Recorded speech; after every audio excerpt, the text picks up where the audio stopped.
मूकं करोति वाचालं पंगुं लंघयते गिरिं यत्कृपातमहं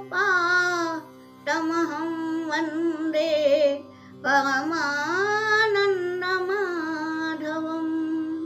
परमानन्दमाधवं परमानन्दमाधवम् गोविन्ददेवं वतिनां वरिष्ठं लब्धप्रतिष्ठं हरिभक्तिनिष्ठं ज्ञानेऽग्रगण्यं कृतभूरिपुण्यं विद्वद्वरेण्यं सततं स्मरामि मनसा स्मरामि। पिछले गुरुवार को हमने 11 तक के श्लोक किए थे और अब हम 12वें श्लोक तक जा रहे हैं। तो हमने क्या देखा था? 11वें श्लोक में ये बताया गया था कि रावण को जो इतनी शक्ति, इतना सामर्थ्य प्राप्त हुआ, वो केवल उसकी जो भक्ति थी उसके कारण हुआ। लेकिन रावण तो रावण है ना भाई, सात्विक तो हो नहीं सकता। जिसकी कृपा से इतनी सारी शक्ति मिली, उसके विषय में रावण ने क्या किया, अब अगले श्लोक में देखिए। अमुष्यत्वत्सेवा समधिगत सारं भुजवनं बलात् कैलासेऽपि त्वदधिवसतौ विक्रमयतः अलभ्या पातालेऽप्यलसचलिताङ्गुष्ठशिरसि प्रतिष्ठा त्वय्यासीत् ध्रुवमुपचितो मुह्यति खलः। क्या बताया है कि त्वत्सेवा समधिगत सारं भुजवनं, वस्तुतः ये जो भुजवन बोला है भुजवन क्यों बोला? क्योंकि देखिए साधारण आदमी के 2 हाथ होते हैं। अब ये कल्पना है कि रावण के 10 सिर थे तो उसके हाथ भी 20 होंगे, क्योंकि हमारा 1 सिर होता है तो 2 हाथ, लगाइए गणित, तो वो 10 दशानन है तो 20 हाथ।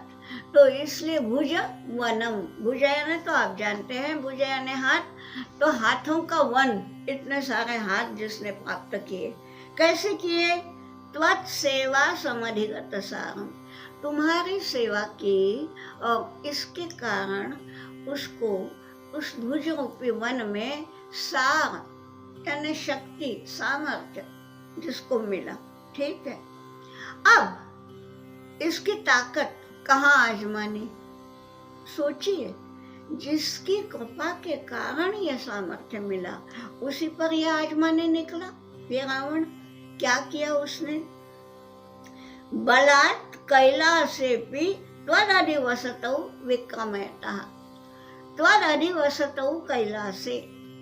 आप जानते हैं कि शिव जी कैलाश पर रहते हैं, तो इसलिए बतलाया है कि कैलाश जो कि तुम्हारा अधिवसति है, अधिवसति यानी स्थान, जो तुम्हारा निवास स्थान है, उस कैलाश पर अपने बाहुओं की ताकत वो आजमाने को निकला, विक्रमयतः, अपना विक्रम बतलाने को निकला।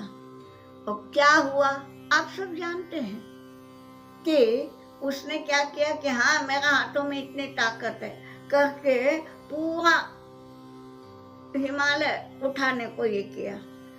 अब शंकर जी जो थे कुछ नहीं किया, ध्यानस्थ बैठे थे, अपना ध्यान भी उन्होंने ये नहीं किया, केवल जो बैठे थे ना तो उनका जो पांव का अंगूठा था वो तो नीचे था, पद्मासन में बैठे थे तो पांव का अंगूठा बस जरा सा यूं दबा दिया।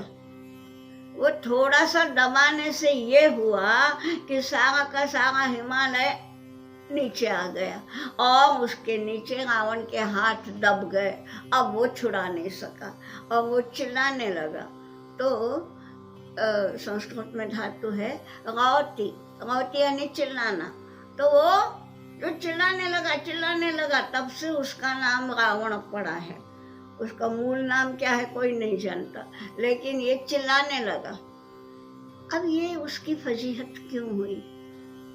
अरे जिसकी कृपा से हम सामर्थ्य पाते हैं उसके सामने तो नम्र हो, नहीं हो सकते तुम नम्र, तुम्हारा स्वभाव नहीं है, तो दुनिया के सामने दिखाओ अपना जो भी दिखाना है, उद्दंडता।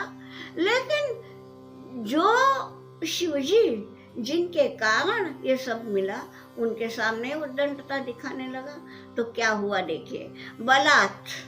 बलपूर्वक त्वद अधिवसतौ कैलासे, जो तुम्हारा वस्ती स्थान है, उस कैलाश पर बलपूर्वक विक्रमतः अपना विक्रम आंकने लगा वो, तो क्या हुआ, पाताले अपि अलभ्या प्रतिष्ठा।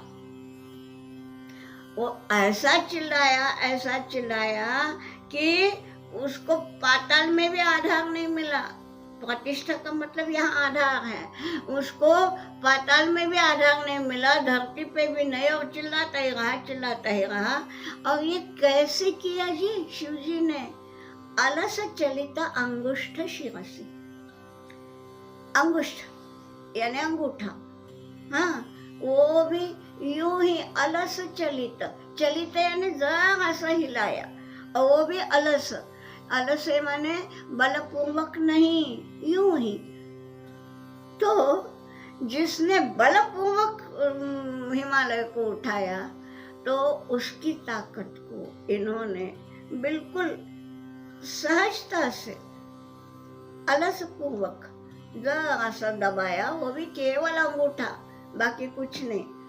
अब पूरे देह के इसमें तुलना में अंगूठे में कितनी ताकत है देखिए, और अंगूठे का सिरा केवल, वो भी पाँव के अंगूठे का, जो ज्यादा काम भी नहीं कभी करता, वो दबाया, तो क्या हुआ कि इसको पाताले अपि प्रतिष्ठा अलभ्या, उसको पाताल में भी प्रतिष्ठा नहीं मिली। और इसलिए बोला है कि ध्रुवम उपचितो खलहा मुह्यति, ये एक वैश्विक सत्य बता दिया है यहाँ पर पुष्पदंत ने, कि जो खल होता है, जो खल प्रवृत्ति का है, जो दुष्ट है, वो जब उपचित होता है, यानी उसको जब कोई अच्छा पद मिलता है, सामर्थ्य मिलता है, होना ये चाहिए कि मेरे पास पहले सामर्थ्य नहीं था, भगवान की दया से मिला है, तो अब मैं इसका विनियोग सेवा में करूं, दुनिया के भलाई के लिए करूं, ये नहीं सोचता। जो खल है वो जब उपचित होता है तो मुह्यति यानी विवेक खो बैठता है। तो यही बात है कि किसी भी दुष्ट व्यक्ति को यदि सामर्थ्य मिला तो बस वो यूं ही बहकता जाता है। ये अब आप कोई होंगे व्याकरण नहीं, साहित्य शास्त्र वाले होंगे, तो देखिए यहाँ पर अर्थांतर न्यास अलंकार है। अब आगे अगले मंत्र में क्या, अगले श्लोक में क्या बताते हैं, यदुद्धिं सुत्राम्नो वरद परमोच्चैरपि सतीम् अधश्चक्रे बाणः परिजन विधेयस्त्रिभुवनः न तच्चित्रं तस्मिन् वरिवसितरित्वच्चरणयोः न कस्याप्युन्नत्यै भवति शिरसस्त्वय्यवनतिः। क्या बतलाया है? ऊपर दिया है रावण का उदाहरण, अब यहाँ है बाणासुर का। ये बाणासुर कौन है आप जानते हैं? प्रहलाद का लड़का विरोचन का मूल लड़का वैरोचन, और उसका बच्चा, उसका बेटा ये बाणासुर है, यानी प्रहलाद के वंश का है। ठीक, अब ये जो है इस बाणासुर को, ये शिव भक्त था और गाने में बजाने में अत्यंत निपुण था, और जब भी शिवजी तांडव नृत्य करते थे तो ये मृदंग में साथ देता था, ये बाणासुर, और इसलिए शिवजी का लाडला था।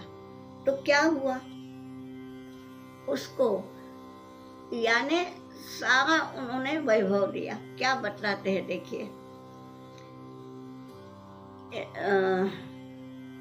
बाणः यद सूत्राम्नो बुद्धिम परमोच्चय अपि सतिम। पहले तो पहली पंक्ति में शिव जी का संबोधन है वरद, हे वरद, हे शिव जी, हे वर देने वाले शिव जी। वरद क्यों बोला है, क्योंकि बाणासुर को वर दिया तभी उसको ये सारा सामर्थ्य और ये प्राप्त हुआ। तो सामर्थ्य तो छोड़िए, वैभव पूरा कि सारे माने देवताओं की समृद्धि, पूरा इंद्रपद, सब सब सब उसको मिल गया। अब ये बाणासुर में इतना विवेक नहीं था। ये क्या कि उसने इंद्र पर धावा बोल दिया, सारे देवताओं को निष्कासित कर दिया, खुद इंद्रपद पर बैठ गया और सारे के सारे संपत्ति का स्वयं भोग करने लगा। ठीक है, अब ये इतना सारा ये क्यों मिला, क्योंकि शिव जी की कृपा से। तो देखिए क्या हुआ, रद्धि यानी समृद्धि। कैसी समृद्धि, सूत्रामनो यानी सूत्रामन बोलते हैं इंद्र को। तो परमोच्च इंद्र को भी जो परमोच्च लगती है ऐसी जो थी वो संपत्ति उसको मिल गई। और कैसा हुआ, इंद्र की संपत्ति को भी अधश्चक्र, उसको भी नीचा दिखा दिया। नीचा इसलिए दिखा दिया कि इंद्र का आसन तो खुद ये कर लिया और इंद्र को भगा दिया, अब वो बेचारा निकल गया। तो इंद्र की संपत्ति को जिसने नीचा दिखा दिया, अधश्चक्र, अधा यानी नीचे, नीचा दिखा दिया। और परिजन विधेय त्रिभुवन, जिसने त्रिभुवन को, तीनों लोगों को यानी स्वर्ग पृथ्वी पाताल तीनों लोकों के लोगों को अपना परिजन बता दिया। परिजन यानी दास, नौकर, यानी जो ये आज्ञा करेगा वो देवताओं को भी सुननी पड़ती थी। यानी त्रिभुवन के सारे देवताओं को जिसने अपना दास बना दिया, इंद्र को नीचे दिखावे इतनी संपत्ति का जो स्वामी बन गया। ठीक है, तो ये सब अब पुष्पदंत कहता है न तच्चित्तम, इसमें कोई भी विचित्र बात नहीं है, इसमें कोई आश्चर्य की बात नहीं। ये इतनी संपत्ति बाणासुर को क्यों मिली? बाद में तो ये इनके भी समधि बन गए ना श्री कृष्ण के। आपको मालूम होगा कि बाणासुर का ही बेटा था अनिरुद्ध, और अनिरुद्ध का विवाह उषा से हुआ। उषा कौन थी? ये श्री कृष्ण का जो बेटा प्रद्युम्न उसकी बेटी थी, पोती थी साक्षात श्री कृष्ण की। तो ये सोचिए कि ये तो भगवान के साथ संबंध भी जोड़ बैठे। तो इतना सब कुछ जो बाणासुर को मिला, तो ये क्यों? न तच्चित्तम, इसमें कोई आश्चर्य नहीं है। ये बताते हैं स्वयं पुष्पदंत बता रहा है कि इसमें कोई आश्चर्य नहीं है, क्योंकि त्वच्चरणयोः वरिवसितरि, जो तुम्हारे चरणों को, जो भाव भक्ति से जो तुम्हारे चरणों पर गिर जाता है, शरण आता है, तो अवनति ही बोला है ना, त्वच्चरणयोः शिरसः अवनतिः। शिरसः अवनतिः आखिर के शब्द है, चतुर्थ पंक्ति में है। शिरस यानी मस्तक और अवनति यानी झुकाना।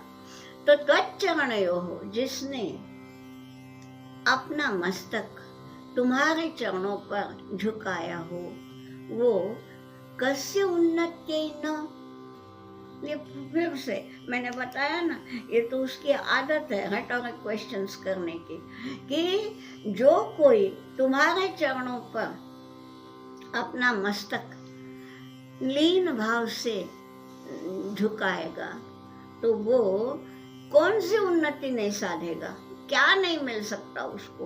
तो अर्थात उसका उत्तर है कि वो कुछ भी प्राप्त कर सकता है। न कस्य उन्नत्यै, यानी ये किसकी उन्नति के लिए कारणीभूत नहीं होगा, यानी हर एक की उन्नति होगी।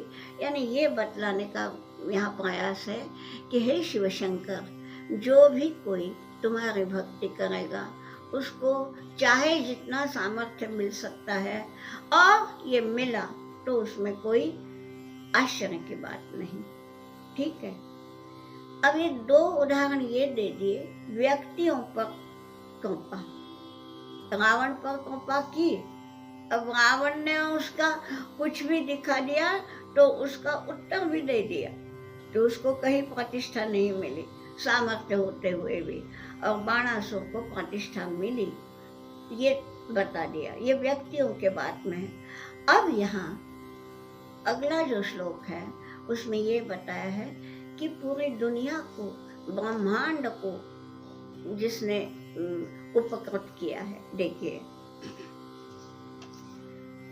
अकांड ब्रह्मांड क्षय चकित देवासुर कृपा विधेयस्यासीद्यस् त्रिनयन विषम संहृतवतः सकलमाशः कंठे तव न कुरुते न श्रियमहो विकारोऽपि श्लाघ्यो भुवन भय भंग व्यसनिनः। क्या बताया है? ये प्रसंग है समुद्र मंथन का। आप सभी समुद्र मंथन की कथा तो जानते हैं कि देव और असुरों ने मिलकर समुद्र का मंथन किया। क्यों? कि अमृत की प्राप्ति हो। लेकिन पहले निकल आया हालाहल। अब वो हालाहल ऐसा था कि सारी दुनिया को तो क्या, सारे ब्रह्मांड को नष्ट करता। दुनिया यानी केवल पृथ्वी लोक, पर केवल पृथ्वी नहीं, सारे ब्रह्मांड को नष्ट करे, ऐसा वो हालाहल था। और वो जो ही निकला तो सारे वहां से भग गए थे। अब ये भी आप जानते हैं कि उस हालाहल का प्राशन शिव शंकर ने किया, और इसलिए जो कपूर गौरम बोलते हैं, कपूर जैसा जो गोरा जिनका वर्ण है, वे शिव शंकर नीलकंठ हो गए। उनका कंठ जो है वहाँ वो हालाहल अटक गया और उतना भाग उनका नीला पड़ गया। ठीक है, ये तो आप जानते हैं। अब यहाँ देखिए क्या बोलता है पुष्पदंत कि ब्रह्मांड क्षय, पूरे ब्रह्मांड का क्षय होगा, और वो भी अकांड, अकांड ब्रह्मांड क्षय। अकांड यानी उचित समय नहीं होते हुए भी। क्या है, प्रलय तो कभी न कभी होना ही है, और वो तो भगवान ही निर्धारित करते हैं कि कब प्रलय करना है। लेकिन अभी भगवान ने नहीं सोचा है कि प्रलय करूं। अभी भगवान का ये मनीषा नहीं है कि ब्रह्मांड का नाश हो। तो फिर भी ये हालाहल जो निकला उससे ब्रह्मांड का क्षय होता, और वो भी अकांड क्षय होता, यानी निर्धारित समय नहीं है क्षय का तो भी।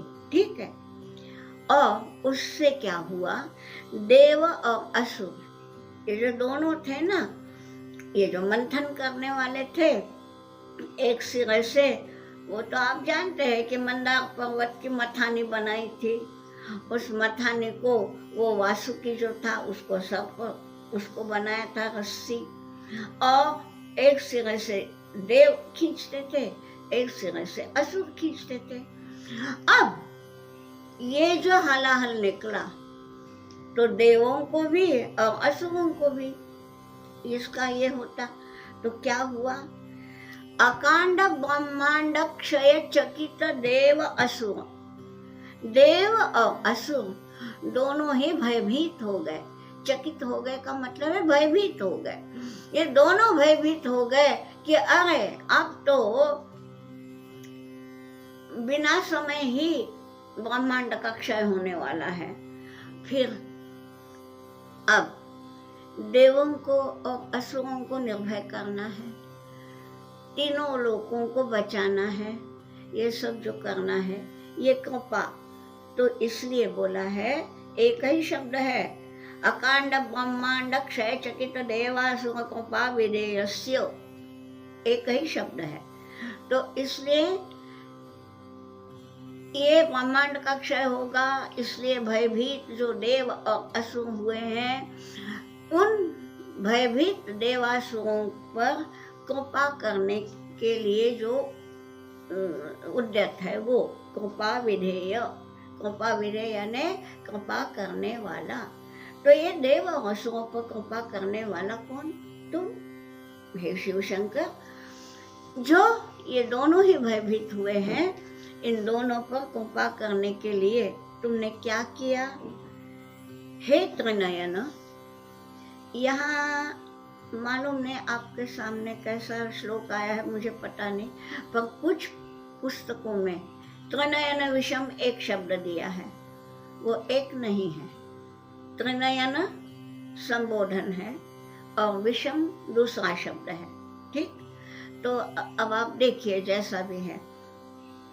तो हे त्रिनयन, त्रिनयन तो आप जानते हैं कि शंकर जी के 3 लोचन है, 3 नयन है, इसलिए उन्हें त्रिनयन कहते हैं। तो हे त्रिनयन, जब ये देव और असुर दोनों ही भयभीत हो गए, तो उन पर कृपा करने के लिए जब तुम उद्यत हो गए, और क्या किया?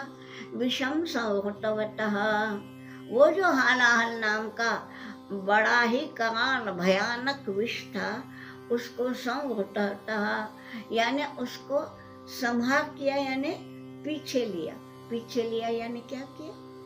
अपने ही मुंह में ले लिया। तो जो ही वो विष बाहर पड़ता तो ये उसको गटक जाते। तो ये इसलिए ये बोला है, हे त्रिनयन, विषम संहृतवतः, कृपा आसित, जो तुमने जो कृपा की उसके कारण क्या हुआ?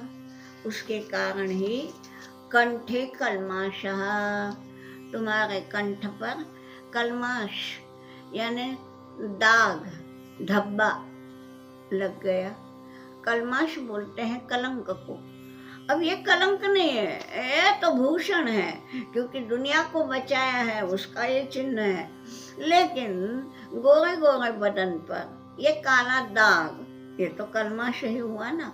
तो यहाँ ये बतलाया है, सह कलमाशः तव कंठे, तुम्हारे कंठ पर वो जो काला दाग जो है, न श्रियम कुरुते इति न, देखिए 2 बार न आया है, न कुरुते न श्रियम, श्री यानी शोभा। अब देखिए दाग यदि चेहरे पे हो तो वो तो शोभा नहीं देगा, बल्कि वो एक कुरूपता का ही लक्षण कहा जाएगा। लेकिन यहाँ ये बोला है कि तुम्हारे गोरे कंठ पर ये जो काला दाग है वो श्रियम न कुरुते इति न कुरुते न श्रियम, यानी शोभा को मिटा दिया, तुम्हारे रूप शोभा को, ऐसा नहीं हुआ, बल्कि नया नाम मिल गया, नीलकंठ। पहले नहीं था, वो नाम मिल गया, नीलकंठ हो गए, और वो भी वो बड़ा प्यारा लगता है। तो यहाँ ये बोला है कि वो दाग तुम्हारे कंठ की शोभा हरण करने वाला नहीं हुआ। यहाँ वाक्य समाप्त है। अंतिम पंक्ति में अलग वाक्य है कि विकारोपि श्लाघ्यो भुवन भय भंग व्यसनिनः, जो भुवन यानी त्रिभुवन यानी तीनों लोग, स्वर्ग पृथ्वी पाताल, तीनों लोगों के भय भंग, तीनों लोगों की भीति को, भय को जो दूर करता है, बल्कि ये दूर करना ही जिसका व्यसन है, यानी जो सदैव लोगों की आपत्तियों को दूर करता ही रहता है, वही उसकी आदत है, व्यसन है। तो जो भुवन भय भंग व्यसनी है, उसके लिए जो कोई भी विकार होता है ना, अब ये दाग पड़ना यानी विकार है, तो ये विकार भी श्लाघ्य होता है। श्लाघ्य यानी श्लाघा करने लायक, स्तुति करने लायक। वो विकार भी प्रशंसनीय ही होता है, सराहनीय ही होता है। ठीक, 3 बातें बताई। एक तो रावण पर कृपा, बाणासुर पर कृपा, त्रिभुवन को भय से मुक्त करना, और अभी अगला जो श्लोक है उसमें ये बताया है कि कामदेव भी तुम्हारे सामने किस प्रकार निष्प्रभ हो गए। सभी जानते हैं कि काम जो है भले भले लोगों को वो सुला देता है। देखिए क्या बतलाया है, 15वां श्लोक है। असिद्धार्था नैव क्वचिदपि सदेवासु नरे निवर्तन्ते नित्यं जगति जयिनो यस्य विशिखाः स पश्यन्नीशत्वाम् इतरसुरसाधारणमभूत् स्मरः स्मर्तव्यात्मा न हि वशिषुपथ्यः परिभवः। ये बतलाया है कि यस्य विशिखाः, जिसके बाण, विशिख माने बाण। आपको सभी को मालूम है या नहीं कि जो मदन है ना, मदन ये प्रणय का देवता है। ये है कि उसके पास 5 बाण हैं, और जिस पर वो बाण छोड़ता है, पहला बाण छोड़ता है तो जो भी उसकी प्रिय व्यक्ति है उसको देखने का ही मन करता है, चोरी छुपे उसकी तरफ वो कटाक्ष फेंकता रहता है, पहला बाण। दूसरा बाण छोड़ता है तो उस व्यक्ति के साथ वार्तालाप करने का मन होता है। ये ऐसा बढ़ते बढ़ते दूसरा, तीसरा, चौथा, 5वां, ऐसे 5 बाण उसके होते हैं, और इसलिए उसको पंचबाण, पंचशर ऐसा भी नाम मदन को दिया जाता है। ठीक है, यहाँ ये बताया है कि मदन के जो ये बाण है ना, ये क्या बताया, सदेव असुर नरे, पहली पंक्ति का अंतिम शब्द है। सदेव असुर नरे, देव हो या असुर हो या नर हो, सामान्य मानव हो या देवता हो या राक्षस हो, जो भी कोई इस कामदेव की चपेट में आ गया, बस विकेट उड़ गई उसकी। तो ये बतलाया है, सदेव असुर नरे यस्य विशिखाः, किसी पर भी वो बाण छोड़ता है तो ऐसा होता ही नहीं कि उसका बाण जो है वो कभी असफल हो। तो यस्य विशिखाः सदेव असुर नरे असिद्धार्था नैव, कभी भी असिद्धार्थ हुए ही नहीं। सिद्धार्थ माने क्या, जो सिद्ध हो गया जिसका अर्थ, और असिद्धार्थ यानी असफल हुए। तो जिसके बाण कभी भी, क्वचिदपि, कहीं भी, कभी भी जिसके बाण, चाहे वो देवताओं पे छोड़े, चाहे असुरों पे छोड़े, चाहे मानव पे छोड़े, कभी भी असिद्ध होकर न निवर्तनते, वापस नहीं आए। ये मदन के बाणों की ये भी एक खूबी है, वो बाण मारता है ना तो बूमरैंग जैसा वो वापस आता है। मारता है, वो आदमी घायल हो गया, घायल यानी उसको घाव नहीं होता, क्योंकि ये जो बाण है ना मदन के, ये फूलों के बने हुए होते हैं। आप जानना चाहेंगे? 5 ये है, अरविंदम अशोकम च चूतम च नवमल्लिका नीलोत्पलं च पंचैते पंचबाणस्य सायकाः। तो ये 5 सायक है, सायक यानी बाण। क्या है? अरविंद, अरविंद यानी सफेद कमल का फूल। अशोक, अशोक का फूल हमें तो बहुत कम दिखाई देता है, लेकिन उस जमाने में होते होंगे। चूत, चूत यानी ये आम का, क्या बोलते हैं, आम का मंजरी। मराठी का शब्द याद आ रहा है मुझे, हिंदी का नहीं आ रहा है। मराठी में बोलते हैं आंब्याचं मोहर। तो वो जो है, ये इन सब में एक प्रकार की मादक सुगंध होती है। अरविंद, अशोक, ये आम्र मंजरी, नीलोत्पलम, नीलोत्पल यानी नीला कमल, और नवमल्लिका, नवमल्लिका यानी अब कोई कहते हैं मोगरा है, कोई दूसरा कहते हैं, जो भी है।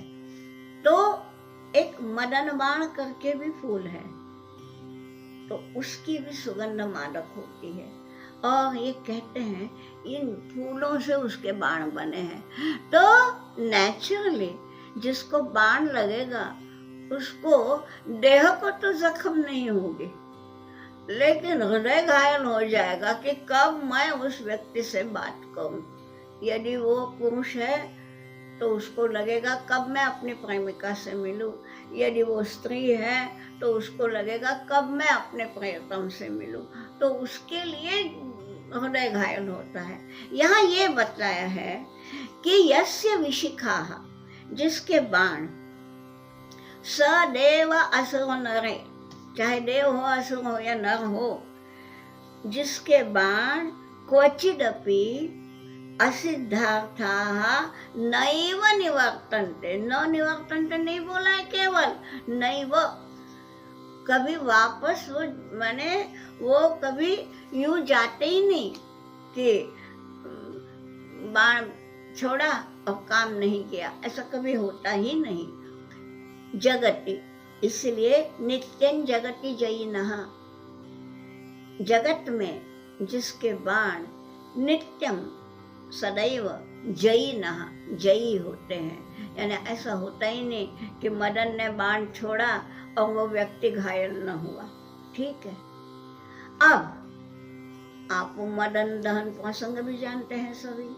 तो क्या हुआ, जब शंकर जी पर बाण छोड़ने का प्रयास इसने किया तो क्या हुआ ये भी आप जानते हैं कि शंकर जी ने तीसरा नेत्र खोला और मदन को राख बना दिया, भस्म बना दिया।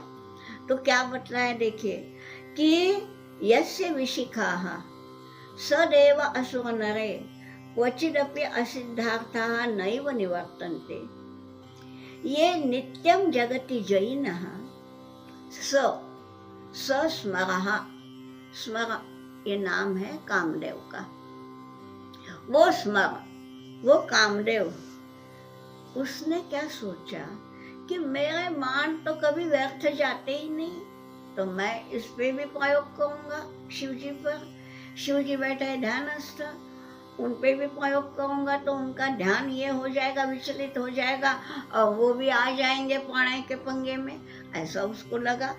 तो क्या हुआ, क्या सोचा, इतर सुर साधारणं पश्यन्, मदन ने पश्यन यानी ऐसा देखा, यानी ऐसा सोचा कि इतर सुर साधारण, यानी और जो देवताएं हैं, इंद्र हुए, वरुण हुए, वायु हुए, अग्नि हुए, इत्यादि इत्यादि, ये अन्य जो देवताएं हैं, तो उनके समान ये शिवजी भी साधारण ही है, ऐसा सोचा। इतर सुर साधारणं पश्यन्, तो क्या हुआ, अभूत स्मर्तव्यात्मा, तो वो मदन जो है वो स्मर्तव्यात्मा अभूत, अभूत यानी अभवत यानी हो गया, क्या हो गया, स्मर्तव्यात्मा, वो स्मर्तव्य हो गया। इसका मतलब क्या उसकी अब याद करनी है, यानी देह नहीं दिखता। हम बोलते हैं ना स्मृति शेष रह गए, वैसा कि याद रह गई, वो नहीं, क्योंकि इसीलिए तो मदन को एक नाम है अनंग, अंग है ही नहीं, क्योंकि उसके अंग को तो भस्मीभूत कर दिया है।